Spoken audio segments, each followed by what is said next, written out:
Greetings and welcome to New Media News. My name is Chuck Palm. This is episode number 4. Today is September 23rd, 2009. And now for a shout out to our friends at Bar Camp Tampa Bay.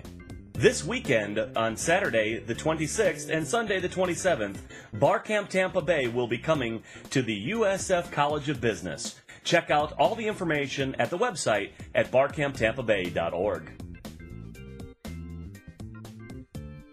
New Media News would love to hear from you. Send us some information on what you'd like to hear covered on future episodes. Or send us a quick audio or video file of your favorite social media news from this past week. New Media News is sponsored by IPN, the Internet Podcasting Network.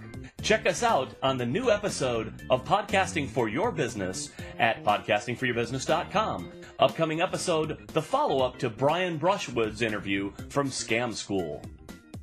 Check out the new fan page on Facebook for New Media News and become a fan of your favorite social media netcast. And now for this week's top stories. Google flips over new application. The FCC proposes new open internet rules.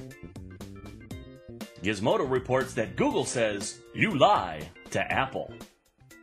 You too can become a fan of the swine flu. And this week's YouTube pick, of course, it's Kanye.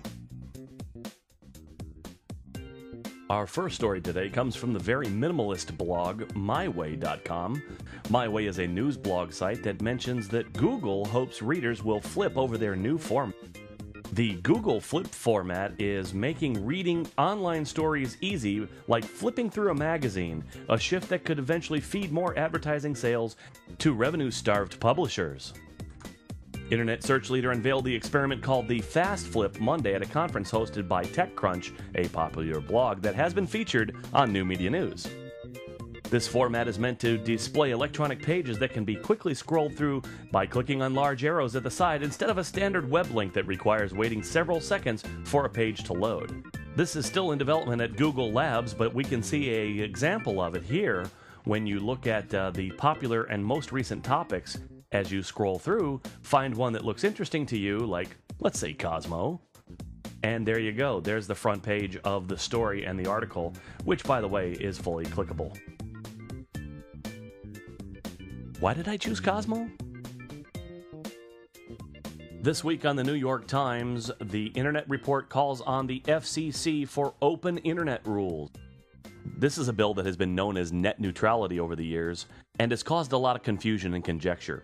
Here they say that the chairman of the Federal Communications Commission proposed that regulation on Monday would require internet service providers to treat all web content the same with regard to transmission speed.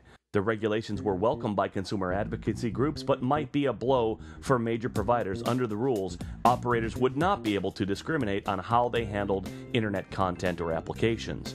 This is net neutrality in a nutshell. The concept pits internet companies like Google against broadband service providers like AT&T, Verizon, and Comcast, which oppose the new governing network management rules. The rules would apply to both wireless and landline services and will be formally proposed in an open meeting in October, said Julius Janikowski, the FCC chairman.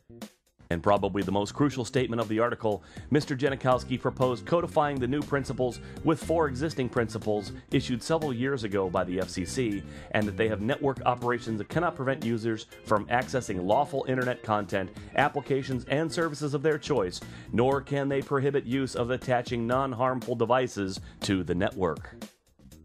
On the gadget blog called Gizmodo, an interesting article about Google calling Apple a liar for rejecting the Google iPhone app.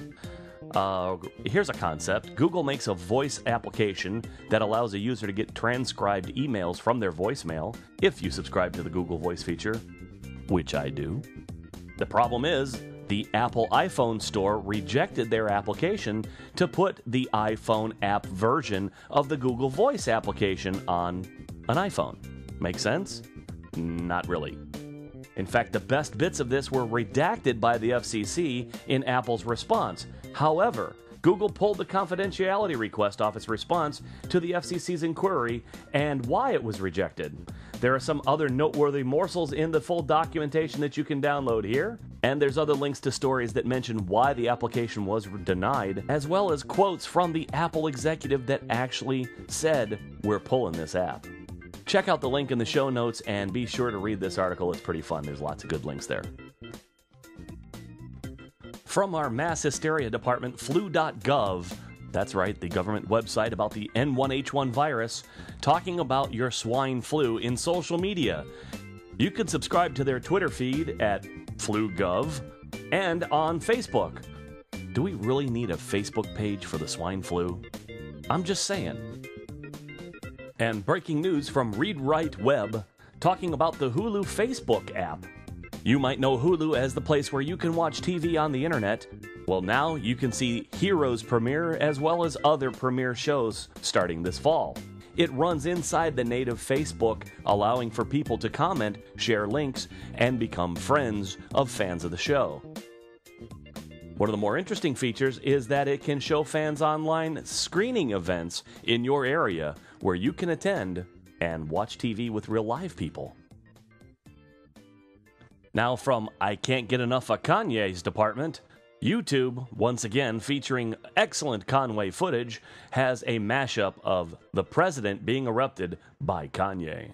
I'm proposing would not apply to those who are here illegally. I'll let you finish, but Beyonce had one of the best videos of all time. It's not true. And in case you didn't get enough of that, Kanye can interrupt your website. Thank you, Kanye, for interrupting podcastingforyourbusiness.com.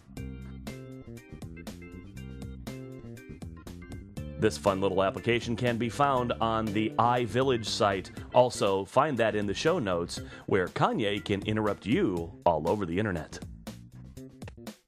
That's it for this week in New Media News. Thanks for watching. My name is Chuck Palm. We'll see you again next week, everybody.